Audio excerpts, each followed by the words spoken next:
Kakasuhan ni Attorney Mans Carpio, asawa ni VP Sara ang ilang ahensya ng gobyerno.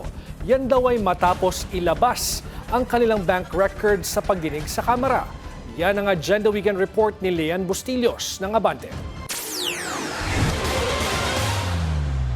Maaaring maliit na bahagi pa lamang ng kabuoang perang dumaan sa mga bank account ni Vice President Sara Duterte ang mahigit 6.77 billion pesos na mga transaksyon na na-flag ng Anti-Money Laundering Council o AMLAC.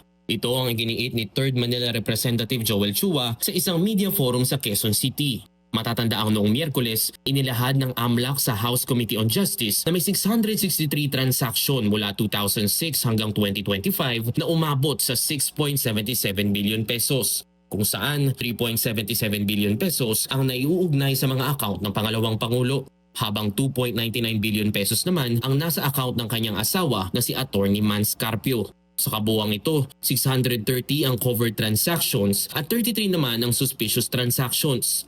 Ayon pa sa AMLAC, 4.42 billion pesos ang naitalang inflows at 1.55 billion pesos naman ang outflows, habang may karagdagang 791.1 million pesos na classified as undetermined. Liwanag ni Chua, ang mga numerong ito ay saklaw lamang ng mga transaksyong umaabot sa 500,000 pesos at pataas na otomatikong nire-report ng mga bangko. Ibig sabihin, hindi pa kasama dito ang mas maliliit na halaga ng mga deposito o galaw ng pera na hindi na ipapasa sa AMLAC. Dahil dito, binigyang diin ni Chua na hindi dapat ituring na ito na ang kabuuang pera o yaman ng pangalawang Pangulo, kundi mga pattern lamang ng galaw ng pondo na kailangang maipaliwanag.